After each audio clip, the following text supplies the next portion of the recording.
Hello সবাই, আমি তিতু চাকমা।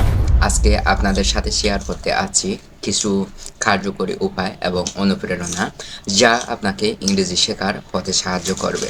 ইংরেজি শেখার জন্য আমাদের যে জিনিসটা দরকার সেটা হলো মোটিভেশন। অনেক সময় মনে হয় ইংরেজি শেখাটা খুবই কঠিন, কিন্তু আসল বিষয় হলো আপনি কেন ইংরেজি শিখছেন। আপনার যদি একটা স্পষ্ট উদ্দেশ্য থাকে যে আপনি আপনার কেরিয়ারের জন্য ইংরেজি শিখতে চান, নাকি বিশ্বজুড়ে মানুষের সাথে যোগাযোগ স্থাপন করার জন্য ইংরেজি শিখতে চান, তাহলে আপনার মনোবল আরও দ্বিগুণ বেড়ে উঠবে।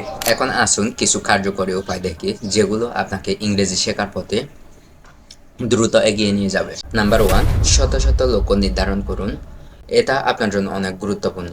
প্রতিদিন যদি আপনি 10 মিনিট করে শোনেন বা পড়েন, তাহলে এটা আপনাকে অনেক দূর এগিয়ে নিয়ে যায়। নাম্বার 2, সাহসী হয়ে ইংরেজি বলা শুরু করুন। আপনি ভুল করবেন, সেটা স্বাভাবিক, কিন্তু ভুলের মধ্য দিয়েই শেখা হয়। আপনার সাহসী হওয়া অতীব জরুরি। নাম্বার 3, ইংরেজি মিডিয়া দেখুন এবং শোনার চেষ্টা করুন।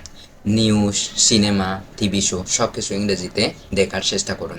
এটা আপনাকে আপনার ভাষার স্বাভাবিক প্রবাহ বুঝতে সাহায্য করবে। এটা মনে রাখবেন, ইংরেজি শেখার কোনো শর্টকাট টেকনিক নেই। তবে আপনি যদি একনিষ্ঠভাবে নিয়মিত চর্চা করেন, প্র্যাকটিস করেন, তাহলে আপনি একদিন অবশ্যই ইংরেজি বলতে সক্ষম হবেন এবং সফল হবেন। সবচেয়ে বড় কথা হচ্ছে শিখতে শিখতে উপভোগ করতে হবে। আজকের ভিডিওটি এ পর্যন্তই। আশা করি আপনি অনুপ্রাণিত হয়েছেন। আবারও দেখা হবে নতুন একটি ভিডিওতে। আপনি যদি ভিডিওটি পছন্দ করেন বা ভালো লেগে থাকে, তাহলে অবশ্যই শেয়ার করবেন বেশি বেশি করে, যাতে অন্য আরেকজন অনুপ্রাণিত হয়। ধন্যবাদ। আবারও দেখা হবে নতুন একটি ভিডিওতে।